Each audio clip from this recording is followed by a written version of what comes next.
시청자 여러분 안녕하십니까? 지역 주민의 현안과 이슈를 고민해보는 시간, CNN 초대석 진행을 맡은 아나운서 송은주입니다. 오늘 시간은 남양주시의회의 지난 2014년 한 해를 돌아보고 2015년 의정활동과 계획을 들어보는 신년대담을 준비했습니다. 이 자리에 이철우 남양주시의회 의장 자리해 주셨습니다. 의장님 안녕하세요. 예, 안녕하세요. 반갑습니다. 네, 반갑습니다. 예. 네, 남양주시의회 3선 의원으로 당선이 되신 지 벌써 7개월이 지났는데요. 예. 그동안 어떠셨나요? 예. 7월 1일, 작년 네. 7월 1일에 이제 의회가 개원이 됐습니다. 그래서 7대 의회가 시작이 됐는데요. 네. 의원님들의 협조로 제가 의장이라는 중책을 네. 맡게 됐습니다. 그리고 좀 정신없이 좀 보낸 것 같습니다. 네. 우선 제가 8년 동안 의정 생활을 하면서 그동안에 이제 의회가 시민들과의 소통이 많이 부족하지 않았나, 이제 이렇게 생각을 많이 했었습니다. 그래서 의장을 맡게 되면서 우리가 시민과 공감하는 소통의회를 슬로건으로 하고, 네. 관내 이제 기관들과, 그 다음에 사회단체, 간변단체, 직능별 단체들과의 이제 간담회를 계속, 개최를 했고요. 또 앞으로도 이제 계속 할 예정입니다. 그리고 이제 대외적으로는 경기도 31개 시군 의장단 협의회에 부회장을 또 맡게 됐고요. 네. 또 동북권 10개 시군 의장단 협의회에 또 회장이라는 또 중책도 맡았습니다. 그래서 대외적으로도 그 지방의회 제도 개선과 지방의회 활성화를 위해서 좀 활동을 좀 했고요. 그러다 보니까 7개월간 어떻게 시간이 갔는지 모를 네. 정도로 좀 바쁘게 지냈습니다. 예. 네, 시간이 좀 빨리 갔을 텐데 예. 이 시민들과의 소통을 중요시한다고 하셨는데요. 남양주시의회 3선 의원으로서의 위치와 또 경험 등을 살펴봤을 때 의회에서 해야 할 일 무엇이라고 생각하시나요? 예, 의회는 기본적으로 이제 시민을 대변하는 대의기관으로서 네. 시민의 입장에서 집행부를 견제 감시하는 역할이 사실 가장 중요한 네, 역할입니다. 그렇죠. 예, 그래서 견제와 감시를 하는 것도 중요하지만 또 시정의 공동 어떻게 보면 책임자로서 또 집행부하고의 또 잘 되는 것은 또 적극적으로 협력하고 또 상생을 해서 우리 시민들의 발전, 그 행복을 위하고 발전을 위해서 또 역할을 또 해야 된다고 생각을 합니다. 네, 또 이렇게 소통을 굉장히 중요하게 생각하시는 것 같은데 지난 6대와 달리 이번 7대는요. 원 구성이 굉장히 순조롭게 완료가 됐잖아요. 여야 8대8 굉장히 순조로웠을 텐데 하지만 또 혼란도 있었을 수 있어요. 이 의회 의원들과 어떻게 합의하셨는지 궁금하네요. 예, 맞습니다. 처음에 그 6.4 지방선거에서 이제 당선이 되고 네. 당 구도 구성 비율을 보니까 8대8이더라고요. 그래서 야, 이거 좀 걱정이 좀 앞섰죠. 네. 이게 쉽지 않겠구나. 이제 이런 생각을 했는데 한번 생각을 좀 바꿔봤습니다. 그래서 8대8이라는 구도는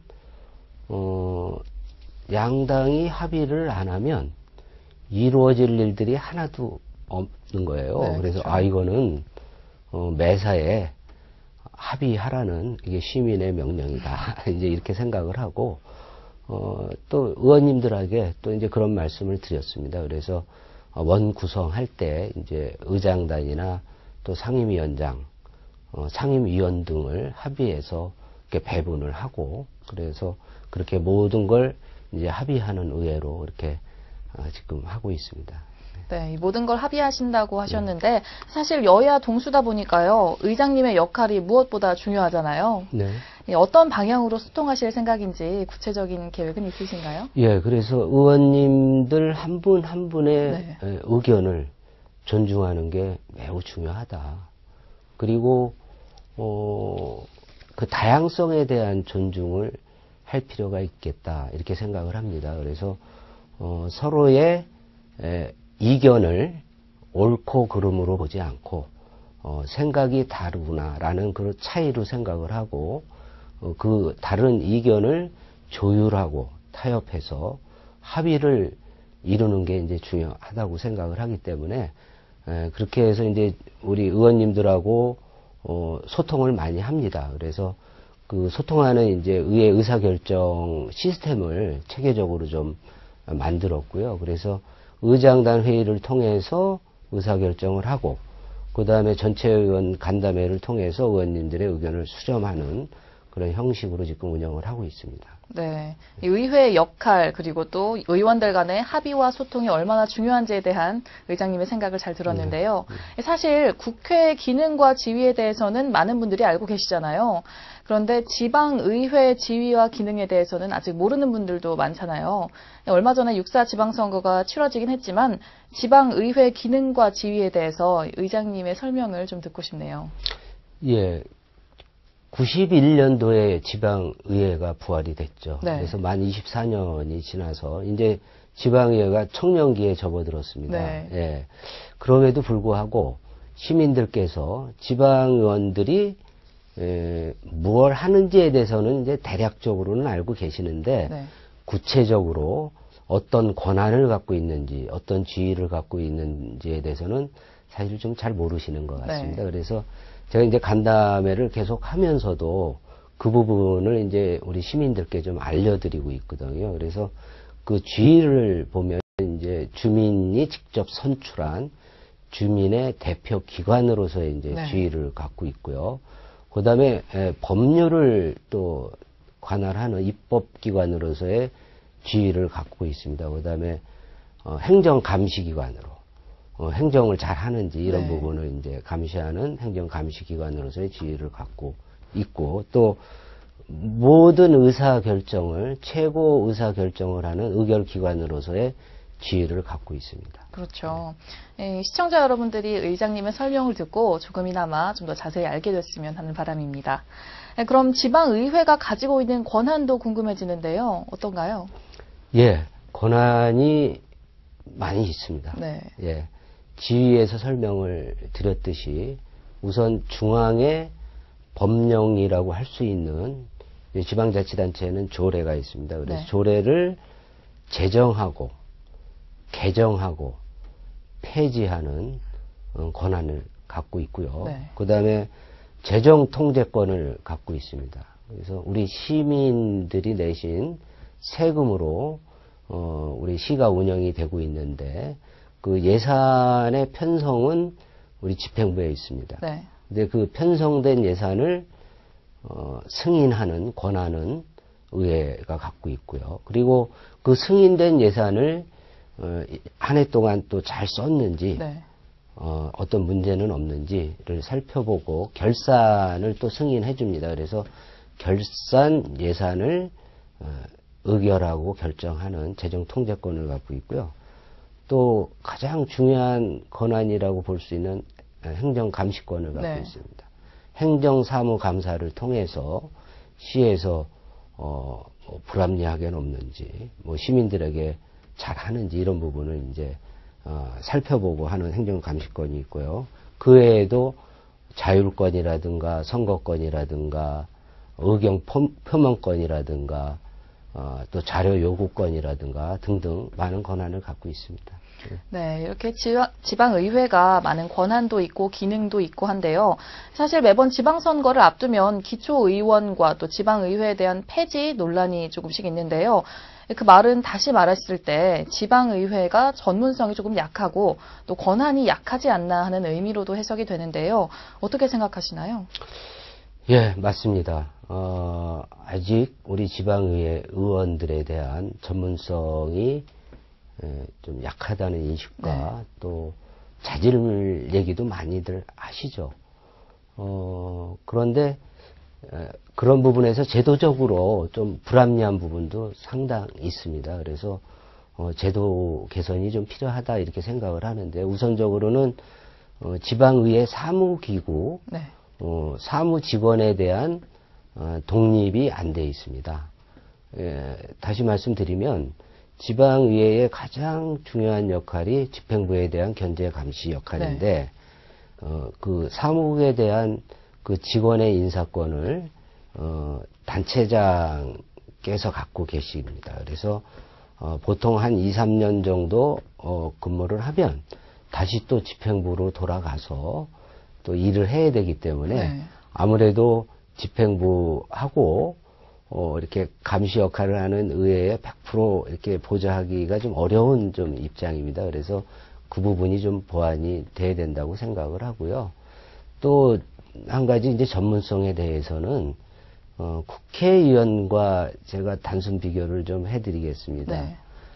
사실 국회의원과 지방의원의 역할은 똑같습니다. 단지 범위가 다를 뿐입니다. 국회의원은 국가 정부를 대상으로 네. 국민을 대신해서 역할을 하는 거고, 지방의회는 지자체 시민을 대신해서 지방정부를 대상으로 견제 감시를 하는 역할인데, 네. 국회에는 299명의 국회의원이 상임위가 세분화되어 있습니다. 네. 그리고 한 분당 국회의원에 9명의 유급직 보좌관이 직접 지원을 합니다. 그리고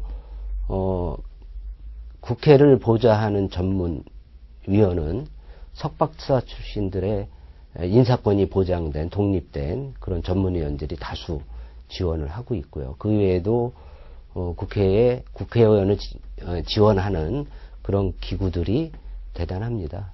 그 상대적으로 지방의회는 보좌를 하는 인원이 7, 8명의 의원을 한 분의 전문위원과 또 주무관 이렇게 2명이 이렇게 보좌를 하고 있습니다. 그리고 지원이 조금 미흡한 예, 거네요. 그러죠. 그렇고 또 중앙 정부에 있는 업무가 지방 정부에도 다 와 있거든요. 네. 특수한 업무를 제외하고, 예를 들어서 외교, 통일, 국방, 치안 이런 업무를 제외하고는 중앙 정부에 있는 업무가 전부 다 와 있는데, 그 포괄적인 업무를 의원 16명이 감독하고 확인해야 되는 업무를 하다 보니까 이게 역효과죠. 굉장히 힘들죠. 예, 네. 그런 부분에서 전문성이 부족한 건 사실입니다. 그래서 제도적으로 좀 그런 부분을 좀 뒷받침해줘야 지방의회도 좀 전문성이 좀 강화되지 않겠나, 이런 생각을 좀 하고 있습니다. 네, 이렇게 전문성 강화시키기 위해서는 무엇보다 지방의회가 조금 활성화되는 게 가장 중요할 것 같은데요. 지방의회 활성화 방안에 대해서는 어떻게 생각하시나요? 그동안에도 보면은 많은 논란이 있죠. 네. 공천제도 폐지 문제도 지속적으로 얘기가 되고 있고요. 지난 대통령 선거 때 공천 네. 제도 폐지가 이제 공약으로 좀 나왔던 상황이고요. 그런데 이제 제가 생각하기에는 지금 현재 공천권을 폐지하느냐 존속하느냐의 문제는 또 옳고 그름의 문제가 아니라고 보고요.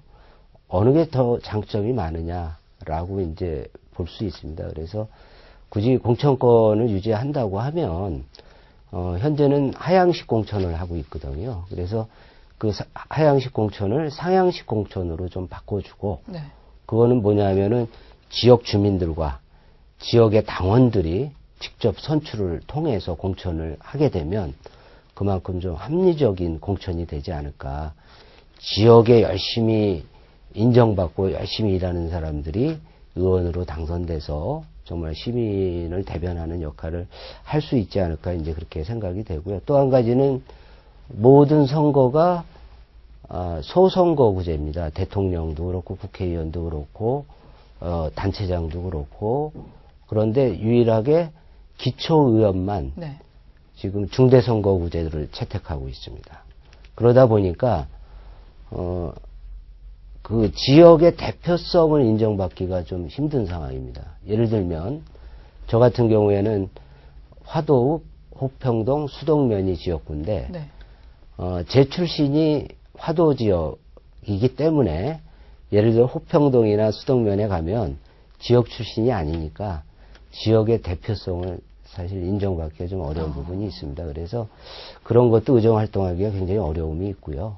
그런 것도 소선거구제로 좀 바꿔주면 지역 대표성도 인정받고 조금 더 좀 일을 좀 열심히 할 수 있는 그런 기회가 되지 않을까, 이제 그런 생각을 좀 해봤습니다.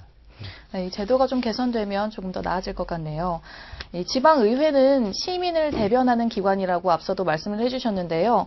이 시민을 대변하기 위해서는 일단은 시민이 참여를 많이 해야 할 텐데 시민의 자발적인 참여를 돕기 위해서 어떤 방안이나 계획들이 있나요? 예, 굉장히 중요한 말씀인데요. 저도 현재 9년째 의정 활동을 네. 하고 있습니다. 그래서 지난 이제 의정 활동하면서 중요한 의안을 심의하고 의결할 때 좀 느낀 생각인데요.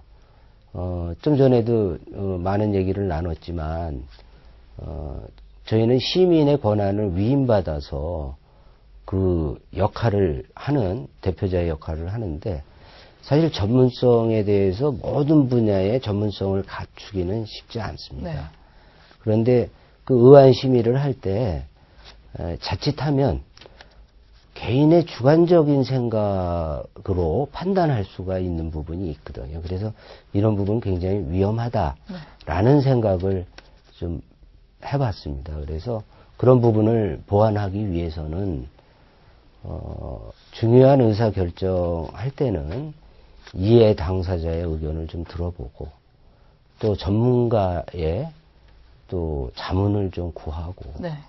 또 어떤 조례를 제정할 때는 공청회를 개최한다든지 또 지역의 중요한 편익시설을 만들고자 할 때는 주민의 설명회를 통해서 주민의 의견을 수렴하고 하는 이런 과정이 중요하다.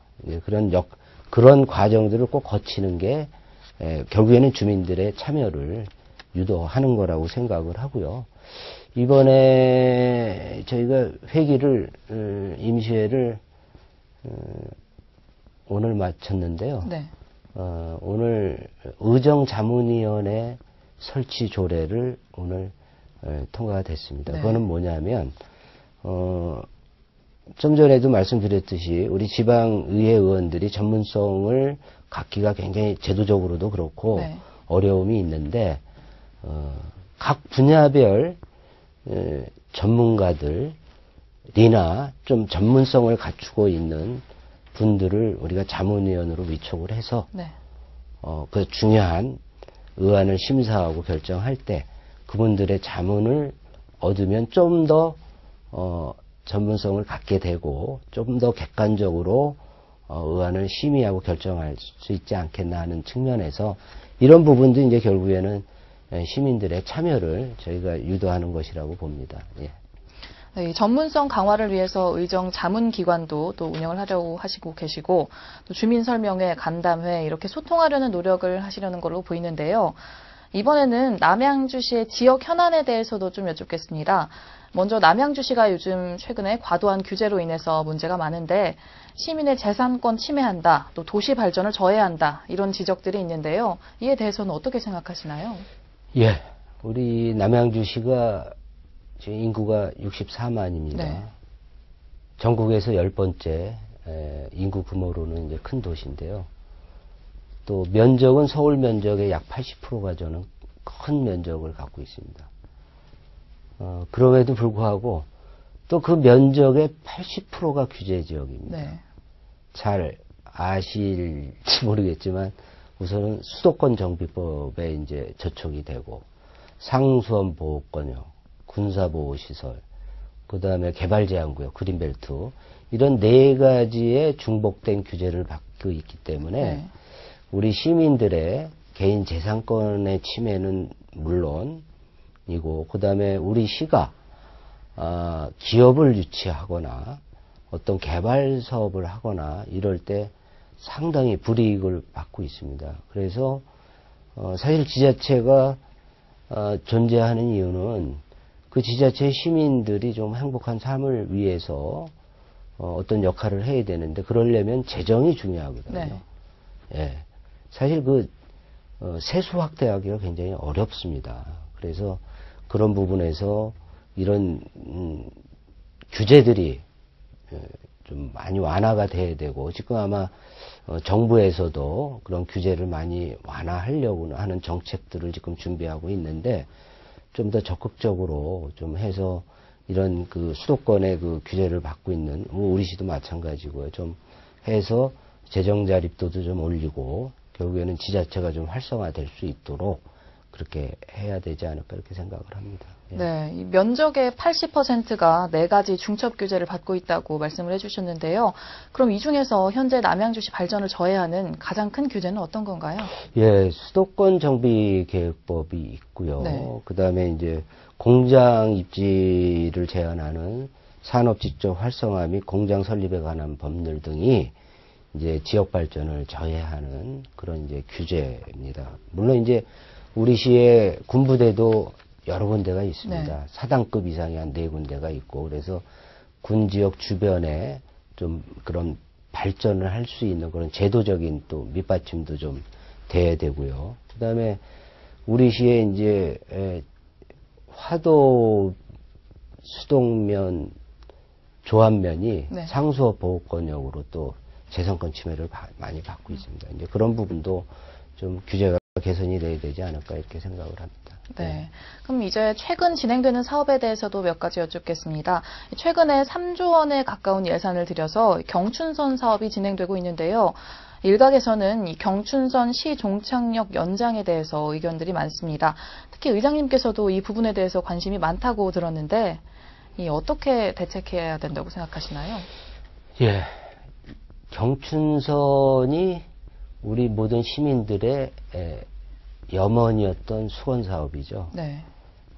상당히 오랜 기간 준비하다가 2010년도 말에 개통이 됐습니다. 그런데 당초 계획은 종착역이 청량리였었습니다. 네.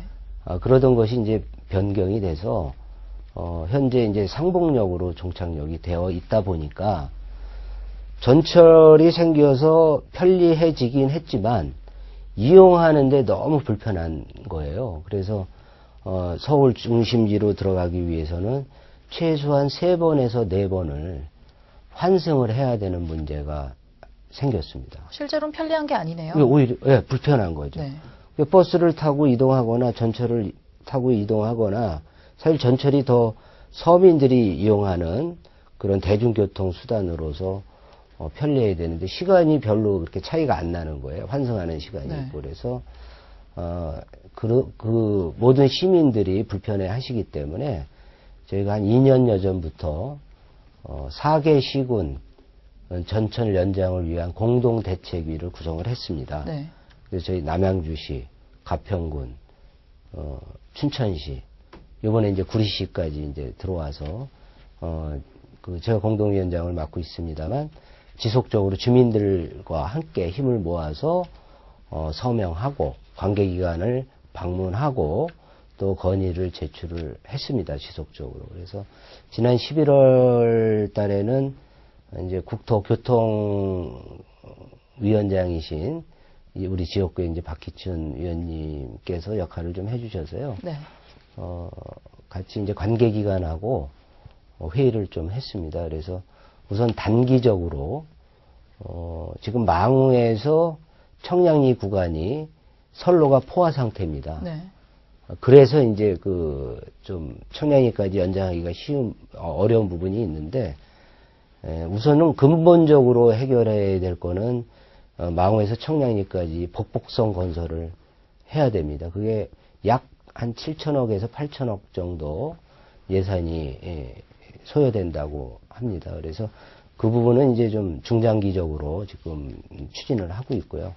단기적으로는 그 구간에 선로 체계 조정을 하고 또 신호 체계 조정을 하면 2016년서부터는 한 하루에 10회 정도는 청량리까지 이제 연장 운행할 수 있게 그렇게 네. 이제 결과를 저희가 이제 확인을 했습니다. 그래서 이 부분도 앞으로 지속적으로 시민들과 함께 힘을 모아서 좀 청량리를 지나서 용산역까지 연장할 수 있도록 노력할 예정입니다.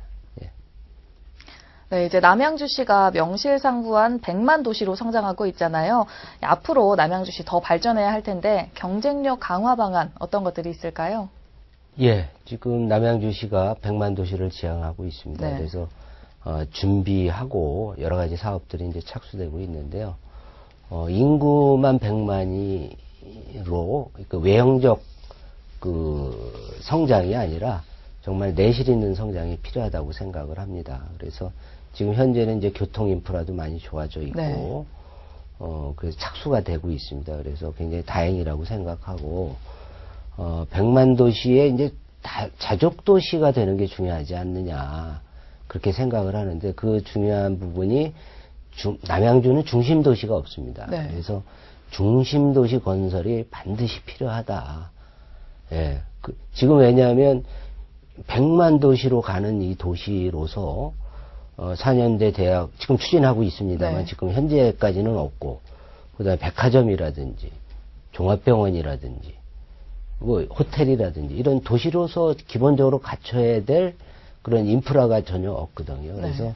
그거는 이제 왜냐하면 다액화 도시가 됐기 때문에 그 사업성이 안 나옵니다. 그래서 반드시 중심 도시 건설을 하고, 그 중심 도시로 연결되는 내부 도로망이 구축이 돼야 100만 도시로서의 좀 이렇게 성장에 좀 이렇게 동력이 될 것 같고요. 네. 그와 더불어서 우리가 갖고 있는 역사적 가치가 있는 역사와 문화와 자연환경을 소재로 해서 뭔가 이렇게 잘 만들어 가야 되지 않을까 이렇게 네. 생각을 합니다. 네.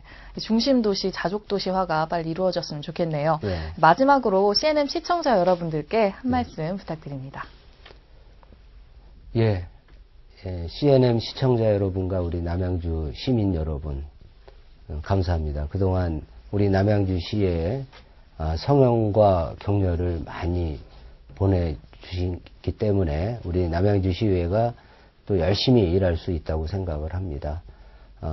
앞서서 말씀드린 것처럼 앞으로도 남양주시의회는 시민을 대변하는 대의기구로서 시민과 공감하는 소통의회가 되고 시민들에게 신뢰받는 의회가 되도록 최선의 노력을 다하겠습니다. 감사합니다. 네, 원활한 소통과 또 성숙한 의정 활동으로 보다 나은 남양주시를 만들어 주시기 바랍니다. 오늘 말씀 감사합니다. 네, 감사합니다. 남양주시가 새로운 변화의 시대를 맞이하고 있습니다. 앞으로 더 성숙한 남양주시가 되기를 진심으로 바라봅니다. 시청해주신 여러분 고맙습니다.